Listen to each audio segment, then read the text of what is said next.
Ya pemirsa, menuju sekolah tatap muka memang banyak yang dipersiapkan termasuk ya itu tadi ya vaksin dari tenaga pendidik. Nah, tapi bagaimana dengan kesiapan anak didik? Perlukah anak-anak ini juga divaksin untuk mengurangi resiko terpapar? Kita sudah terhubung dengan Profesor Dr.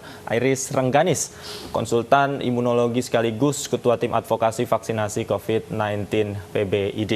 Selamat siang. Selamat siang. Baik, Dokter Iris, apa penyebab anak-anak ini belum bisa divaksin saat ini? Ya, salah satunya adalah karena memang vaksin anak-anak masih dalam penelitian di luar negeri. Biasa yang penelitian biasanya dari luar adalah salah satunya adalah Pfizer-BioNTech yang saya tahu itu pada kelompok usia 12-15 tahun. Mereka sudah memasuki fase 3 yang menunjukkan kemanjuran hingga 95%. Ya mudah-mudahan saja segera ada laporannya untuk vaksin anak-anak. Baik, apakah ini menunjukkan bahwa anak di bawah usia 18 tahun ini memiliki imun yang lebih kuat terhadap COVID-19 atau tidak ada penelitian yang membuktikan itu?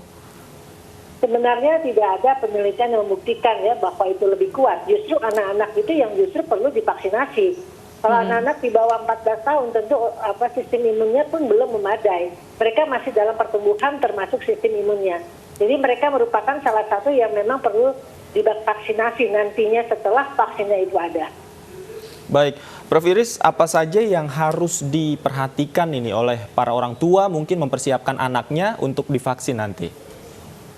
Yang harus diperhatikan tentu saat ini kita tetap menjaga protokol kesehatan ya 3M yang tadinya 3M menjadi 5M, terus harus dijaga dengan mengkonsumsi makanan-makanan yang sehat ya tentunya. Dan itu tidak boleh lepas. Ya, mencuci tangan, cek masker, itu merupakan satu kebiasaan dalam kehidupan kita yang saat ini. Dokter Iris, pemerintah rencana akan membuka sekolah tatap muka pada Juli mendatang. Bagaimana Anda menanggapi rencana ini? Apakah sudah tepat dibuka untuk anak-anak? Menurut saya belum tepat ya, menurut saya. Ya, jadi artinya ini kan herd immunity kita belum sampai ya, 10% aja belum pasti, belum sampai ya. Jadi sebaiknya tidak dulu kalau menurut saya ya, karena anak-anak itu sangat rentan. Anak-anak sistem imunnya belum sempurna. Kalau orang tua yang lansia sistem imunnya degenerasi, sudah semakin turun.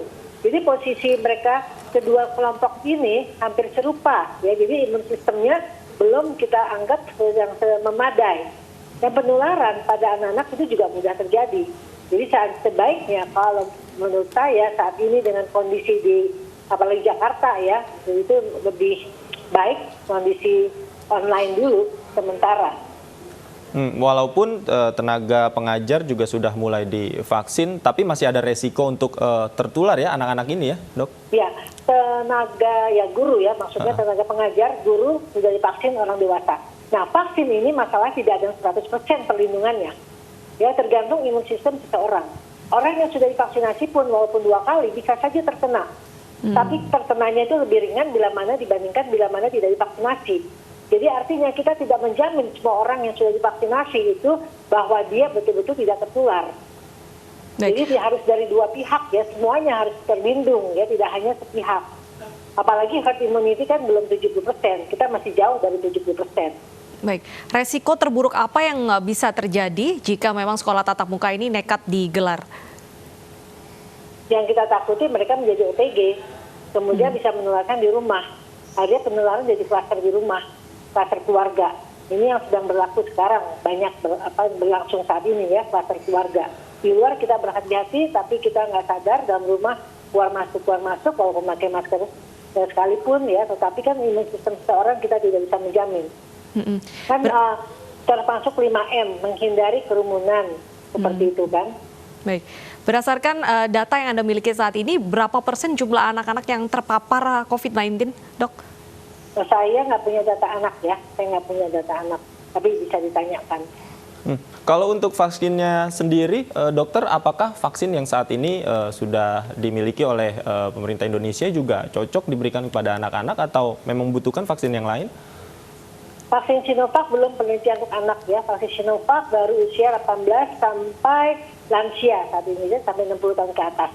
Yang ada di luar negeri yang saya tahu dari Pfizer-BioNTech gitu, memang mereka penelitian fase 3 saat ini adalah 12 sampai 15 tahun di samping usia 16 sampai 55 dan 55 tahun ke atas. Mereka meneliti 3 kelompok umur ya pada Pfizer-BioNTech. Tapi itu pun 12 sampai 15 tahun ya, jadi belum yang di bawah 12 tahun. Semuanya secara bertahap.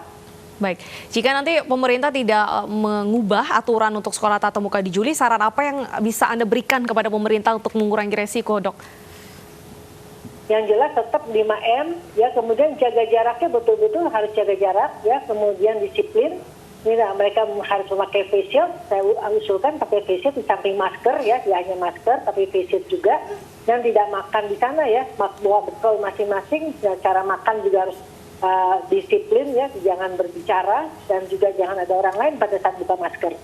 Nah, itu juga harus diperhatikan. Baik.